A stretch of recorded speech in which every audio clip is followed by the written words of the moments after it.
நஹ்மதுஹு வனுஸல்லி அலா ரசூலிஹில் கரீம்.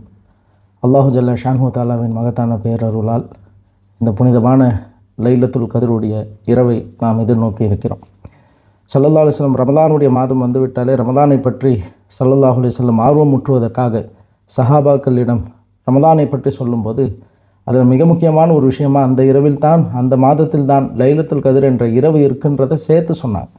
ரமதான் முழுவதும் லைலத்துல் கத்ரை பற்றி சஹாபாக்களுக்கு ஸல்லல்லாஹு அலைஹி வஸல்லம் ஆர்வம் ஊட்டினாங்க. குறிப்பாக கடைசி 10 அதை தேடிக்கொள்ளுங்கள் என்று சொன்னாங்க. கடைசி 10 ஸல்லல்லாஹு அலைஹி வஸல்லம் 10 நாட்களும் ஏத்திகாஃப் இருப்பாங்க. அது அவங்களுடைய சுன்னத். அந்த சுன்னத்தை நிறைய மக்களும் இன்று பின்பற்றி வருவதை நாம் பார்க்கிறோம். அப்படி முழுமையாக 10 நாட்கள் ஏத்திகாஃப் இருந்து அல்லாஹுடைய நினைவில் இபாதத்திலே கழிக்க இயலாதவர்கள் ஸல்லல்லாஹு அலைஹி வஸல்லம் ஒரு ஆப்ஷன் கொடுத்தாங்க. ஒற்றைப்படை இரவுகளில் நீங்கள் லைலத்துல் கத்ரை தேடுங்க. லைலத்துல் கத்ருடைய இரவு மறைக்கப்பட்டாலும் சில காலகட்டங்களில் ஸல்லல்லாஹு அலைஹி வஸல்லம் அல்லாஹ்விடம் அழுது கேட்ட அந்த ரஹ்மத்துடைய வெளிப்பாடாக ஸல்லல்லாஹு அலைஹி வஸல்லம் இந்த உம்மத்திற்கு எப்படியாவது அந்த இரவு கிடைத்து விட வேண்டும் என்ற ஆர்வத்தில் க்ளூ கொடுத்தாங்க. அதை கொடுக்காமல் போயிருக்கலாம், ஆனால் க்ளூ கொடுத்தாங்க. ஒற்றைப்படை இரவில் தேடுங்க. இன்னொரு ஹதீஸில் கடைசி 7 நாட்களில் தேடுங்க. இப்படி பலதரப்பட்ட ஹதீஸுகள் இருக்குது. ஆனால் இன்றைக்கி சில மக்கள் கேள்வி கேட்குறாங்க, 27 நீங்கள் எந்த அடிப்படையில் நம்ம லைலத்துல் கத்ர் என்று சொல்கிறோம்? 3 அடிப்படையில் நம்ம அதை சொல்கிறதுக்கு வாய்ப்பு இருக்குது. உபை இப்னு கஅப் ரலியல்லாஹு அன்ஹு அன்னவர்கள் அறிவிக்கக்கூடிய அந்த ஹதீஸ் அல்லாஹ்வின் மீது சத்தியமிட்டு அவர்கள் சொல்கிறாங்க. முஸ்லிம் ஷரீஃபில் பதிவு செய்யப்பட்ட ஹதீஸ், அல்லாஹ்வின் மீது சத்தியமாக லைலத்துல் கத்ருடைய இரவு எனக்கு தெரியும். அன்றைய இரவு ஸல்லல்லாஹு அலைஹி வஸல்லம் நின்று வணங்கச் சொன்னார்கள். அந்த இரவு ரமலானுடைய 27 என்று சொன்னார்கள். அதே போன்று முஆவியா ரலியல்லாஹு அன்ஹு அவர்கள் அறிவிக்கக்கூடிய ஹதீஸ் ஸல்லல்லாஹு அலைஹி வஸல்லம் சொன்னார்கள், லைலத்துல் கத்ருடைய இரவு 27வது இரவு, ரமதானுடைய 27வது இரவு என்று ஸல்லல்லாஹு அலைஹி வஸல்லம் சொன்னார்கள் என்று அபுதாவுதிலே பதிவு செய்யப்பட்ட சஹீஹான ஹதீஸ். அதே போன்று இப்னு அப்பாஸ் ரலியல்லாஹு அன்ஹு அவர்கள் கூற்றுப்படியும் லைலத்துல் கத்ர் 27வது நாளாக இருப்பதற்கு அதிக வாய்ப்புள்ளது என்ற இந்த 3 சஹாபாக்களினுடைய அடிப்படையில் தான் இன்று 27 என்ற அந்த பிறையை அதிகமான வாய்ப்பு லைலத்துல் கத்ர் இன்றைய இரவாக இருக்கக்கூடும் என்ற அடிப்படையில் நாம் இபாதாத்துகளிலே ஈடுபடுகிறோம். இந்த இரவையை அல்லாஹ் நமக்கு கொடுத்தான், ஒரு பம்பர் பரிசு. இந்த லாட்ரி கிடச்சா என்ன செய்கிறதுன்னு தெரியாமல் இருப்பாங்களே, டக்குன்னு ஒரு 100 கோடி கிடச்சிருச்சுன்னா என்ன செய்கிறதுன்னு திக்கு முக்காடி நிற்பாங்க. அந்த மாதிரி அல்லாஹ் தஆலா நம்ம உம்மத்திற்கு கொடுத்த ஒரு பெரிய லாட்ரி பரிசு இந்த லைலத்துல் கத்ர்.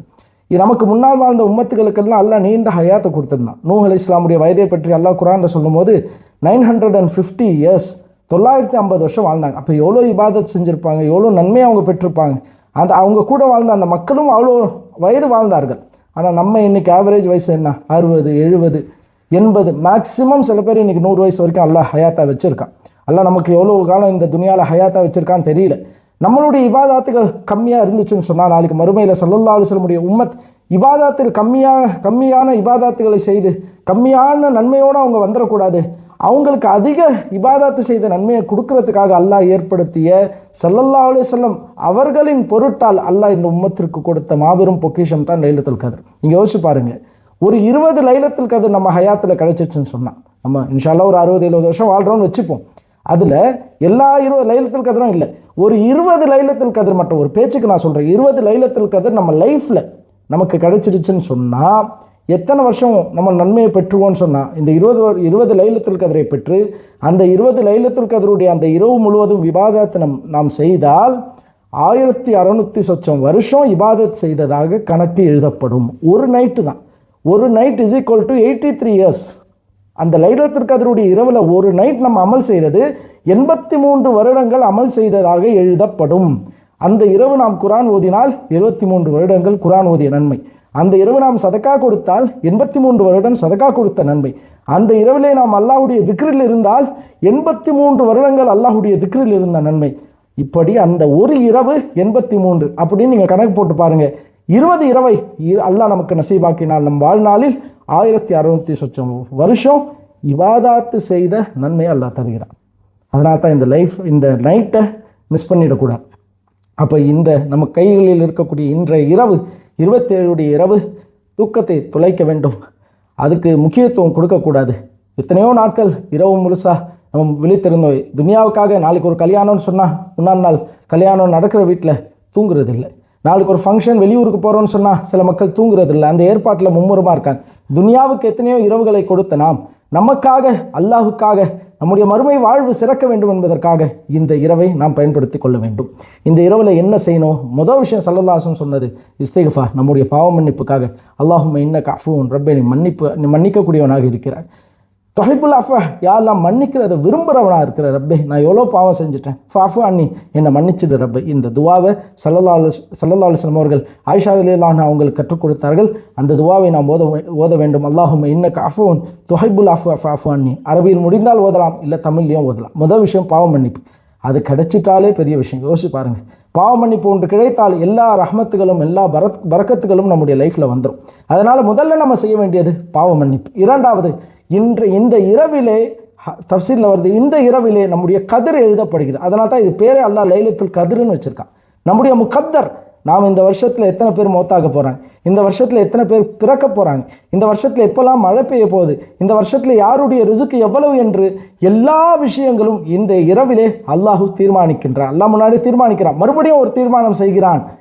அந்த முகத்தரை மாற்றக்கூடிய சக்தி ஒன்றுக்கு இருக்குன்னு சொன்னால் அது துவா ஒன்றுக்கு தான். ஸல்லல்லாஹு அலைஹி வஸல்லம் சொன்னார்கள், முகத்தரை அல்லாஹ் நிர்ணயித்த ஒன்றை மாற்றக்கூடிய ஒரு சக்தி. ஸல்லல்லாஹு அலைஹி வஸல்லம் அதை பற்றி கூறும்போது ஒரு மூமினுடைய ஆயுதம் என்று சொல்கிறார்கள். அதான் இன்றைக்கி பெரிய வெப்பன் எதுன்னு சொன்னால் நியூக்ளியர் வெப்பன், அந்த வெப்பன், இந்த வெப்பன்றாங்களே. உலகத்திலே பெரிய வெப்பன் துவா தான். அந்த துவா நம்ம முகத்தரை மாற்றிடும். அதனால் இன்றைய இரவு அதிகமான துவாக்கள், அல்லாஹ் கிட்ட எல்லாத்தையும் கேளுங்க. அல்லாஹ் கிட்ட கேட்கறதுக்கு லிமிட்டே இல்லை. ஹலாலான விஷயங்கள், தீன், துனியா எல்லாத்தையும் கேட்கணும். வெறும் துனியா மட்டும் கேட்டக்கூடாது, துனியாவை கேட்கணும். உங்களுடைய ஹலாலான தேவைகள் எல்லாத்தையும் கேட்கணும்.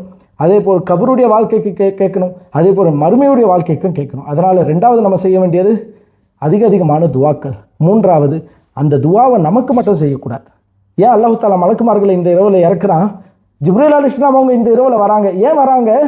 காரணம் இல்லாமல் வரமாட்டாங்க. ஹதீஸ் ஷரீஃபில் வருது, ஒரு மோமின் இன்னொரு மோமினுக்கு மறைவான முறையில் துவா செய்த, மறைவுன்னு சொன்னால் அந்த மோமினுக்கு இவன் துவா செய்தது அந்த மோமினுக்கு தெரியாமல். இப்போ நம்ம சொந்தக்காரங்களுக்கு துவா செய்கிறது, நம்ம நண்பர்களுக்கு துவா செய்கிறது, துவா செஞ்சுட்டு அடுத்த நாள் காலையில் போய் உங்களுக்கு நான் துவா செஞ்சேன்னு சொல்லக்கூடாது. அவங்களுக்கு தெரியக்கூடாது நம்ம துவா செய்கிறது. இஹ்லாஸாக, மறைவான, அவருக்கு தெரியாமல் அவருக்காக நாம் துவா செய்தால் அல்லாஹு தஆலா ஒரு மலக்கை நிர்ணயித்து அந்த மலக் நம்முடைய துவாவுக்கு ஆமீன் சொல்லி, யா அல்லாஹ், இவர் எதையெல்லாம் அந்த சகோதரனுக்கு கேட்டாரோ அதை இவருக்கும் தா என்று ஒரு மலக்கை அல்லாஹ் சொல்ல வைக்கிறான். யோசிச்சு பாருங்க, நம்ம துவா கபூலாகுமா என்னன்னு தெரியாது, பரிசுத்த மலக்குகளுடைய துவாவை அல்லாஹ் கபூல் செய்கிறான். அப்போ நாம் நம்முடைய சகோதரர்களுக்காக கேட்கக்கூடிய அந்த துவாவின் பொருட்டால் ஒரு மலக்கு நமக்காக அதை கேட்கிறார்கள். அப்போ நம்முடைய கடன் பிரச்சனைக்காக கேட்பதை விட நம்முடைய சொந்தங்களுடைய கடன் பிரச்சனைக்காக அல்லாஹ் கிட்ட கேட்போம். நம்முடைய ஆஃபியத்தாக கேட்கும் போது அதே நேரத்தில் நம்முடைய குடும்பத்தில் யார் யாரெல்லாம் நோய்வாய்ப்பட்டு இருக்கிறார்களோ அவங்களுக்காகவும் துவா கேட்கணும்.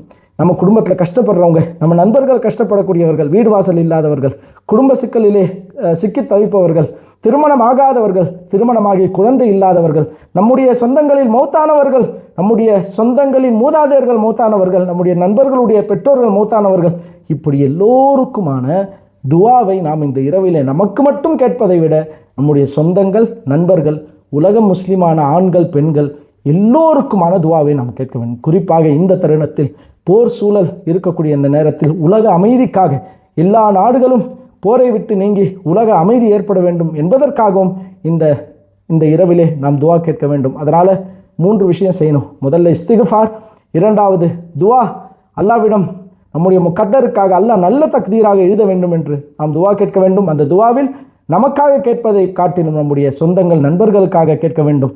அதே போன்று நேரத்தை வீணடிக்காமல் குர்ஆன் ஓதுவது, தஸ்பீ செய்வது, இஸ்திக்ஃபார் செய்வது, ஸலவாத் ஓதுவது, இது போன்ற நல்ல காரியங்களில் டைமை ஸ்பெண்ட் பண்ணணும். தயவு செய்து ஃபோனை சுவிட்ச் ஆஃப் பண்ணிடுறது நல்லது. இந்த இரவு நாம் யாருக்கும் நேரத்தை தரக்கூடாது. குறிப்பாக ஃபோனை எடுக்கக்கூடாது. இந்த இரவு சுத்தமாக ஃபோன் இருக்கக்கூடாது. இது நமக்கும் அல்லாஹ்வுக்குமான இரவு. எனவே அந்த 3 சஹாபாக்களுடைய கவுலின் மீது அந்த அவர்கள் சொன்ன அந்த கூற்றின் அடிப்படையில் இந்த இரவு லைலத்துல் கத்ராக இருக்க அதிக வாய்ப்பு இருப்பதால் ஆதரவு வைத்து அல்லாஹ்விடம் கேட்போம். அல்லாஹு தாலா இந்த இரவு லைலத்துல் கத்ருடைய இரவாக அல்லாஹ் நமக்கு ஆக்க வேண்டும். நம்முடைய எல்லா இபாதாத்துகளும் அல்லாஹ் கபூல் செய்து 83 வருடங்களை விட அல்லாஹ் சொல்லியிருக்கான். 83 வருடம் லிமிட் இல்லை, அதை விட அது அல்லாஹ் தான் எழுதுறான். அதை 100 எழுதுவான், 1000 எழுதுவான், நமக்கு தெரியாது. அதனால் இஹ்லாஸாக இபாதாத்துகள் செய்வோம். அல்லாஹு தாலா நமக்கு இந்த பொன்னான இந்த இரவில் இபாதாத்துகள் செய்யக்கூடிய வாய்ப்பை தந்து நம்முடைய எல்லா பாவங்களையும் மன்னித்து நம்முடைய எல்லா ஹலாலான ஹாஜத்துகளையும் அல்லாஹு தாலா பூர்த்தி செய்து நம்முடைய கதிரை நல்ல ஹைரான கதிராக அல்லாஹு தாலா எழுதி வரக்கூடிய வருடத்தை நல்ல வருடமாக அல்லாஹு தாலா நம் அனைவருக்கும் ஆக்கி அருள்வானாக. வாஹிரு தவானா அல்ஹம்துலில்லாஹி ரப்பில் ஆலமீன். அஸ்ஸலாமு அலைக்கும் வரஹ்மத்துல்லாஹி வபரகாத்துஹு.